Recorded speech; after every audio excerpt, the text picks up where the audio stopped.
Hello வணக்கம் நண்பர்களே. இன்னைக்கு ப்ராட்பெட் நடிப்புல ஜோசப் கொசின்ஸ்கி இயக்கத்துல ஸ்போர்ட்ஸ் டிராமாவாக தமிழ் டப்பிங்குடன் இப்ப தியேட்டர்ஸ்ல ரிலீஸ் ஆன F1 படம் எப்படி இருக்குதுன்னு இப்ப பார்க்கலாம்.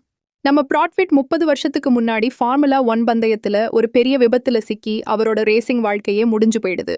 இப்போ அவர் சாதாரணமா ரேஸ் ஓட்டிட்டே இருக்காரு. இந்த நேரத்துல அவரோட பழைய டீம்மேட் ரூபன் ஜாவியர் படம் தடுமாறிட்டே இருக்கும். APXGP F1 டீமை காப்பாத்த ப்ராட்பெட்டை திரும்ப ஃபார்முலா 1க்கு கூப்பிடுறாரு.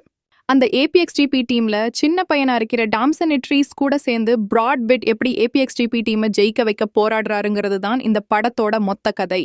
இந்த படத்தோட மிகப்பெரிய பிளஸ் பாயிண்டே படத்துல வர்ற எல்லா ரேசிங் காட்சிகள் தான். ஒவ்வொரு ரேஸும் தியேட்டர்ல நம்மள சீட் நுனியில உட்கார வச்சிடும். நிஜமான F1 ரேஸ்ல எடுத்த shots, car sound, camera angles எல்லாம் நம்மள F1 உலகத்துக்குள்ளேயே கூட்டிட்டு போயிடுது. ஸ்பீடு, பதட்டம், பிளான் பண்றதுன்னு எல்லாத்தையும் நிஜமா நடக்கிற மாதிரி எடுத்து அசத்திட்டாங்க. குறிப்பா சொல்லணும்னா கிளைமேக்ஸ்ல வரும் ரேஸ் சீன் சொல்லலாம் வெறித்தனமா இருந்தது. அந்த ரேஸோட விறுவிறுப்பு, அதுக்குள்ள வரும் சின்ன ட்விஸ்ட், அப்புறம் ஃபீலிங்ஸ்ன்னு நம்மள அப்படியே கட்டி போட்டுடுது. அதே மாதிரி ப்ராட்பெட்டும் டாம்சன் இட்ரிஸும் முதலா APXGP கார்ல சேர்ந்து பிராக்டிஸ் பண்ற சீன் ரொம்ப அருமையா இருந்துச்சு. அங்க 2 பேருக்கும் இடையில வர்ற போட்டி, ப்ராட்பெட்டோட அனுபவம், டாம்சன் இட்ரிஸோட ஸ்பீடுன்னு எல்லாத்தையும் தரமா காட்டி அசத்திட்டாங்க. ப்ராட்பெட் சன்னி ஹெய்ஸ் கேரக்டருக்கு உயிர் கொடுத்திருக்காரு.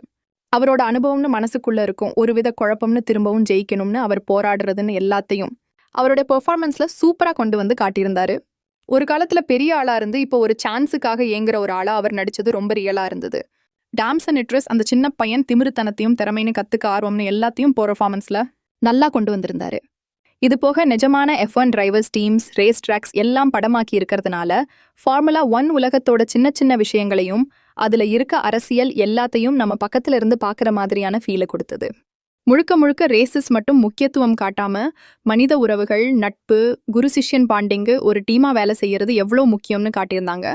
அதெல்லாம் ரொம்ப அருமையா இருந்தது. நல்லா கனெக்டும் ஆச்சு. படத்துல எனக்கு பிரச்சனையாப்பட்டது ஒரு சில சீன்கள் ரொம்ப லென்த்தா இருந்த மாதிரி ஃபீலை கொடுத்தது. மொத்தத்துல படம் எப்படி இருக்குதுன்னா, திரும்பவும் ஒரு முறை டைரக்டர் ஜோசப் கொசின்ஸ்கி ஒரு பிரம்மாண்ட படைப்பை கொடுத்திருக்காரு. நல்ல ஒரு தியேட்டர் எக்ஸ்பீரியன்ஸை இந்த படம் கண்டிப்பாக கொடுக்கும். மிஸ் பண்ணிடாதீங்க. நல்ல தியேட்டர்ல பார்த்து என்ஜாய் பண்ணுங்க. இந்த ரிவ்யூ உங்களுக்கு பிடிச்சிருக்கும்னு நம்புறேன். அடுத்த வீடியோ சந்திக்கிறேன். Bye friends.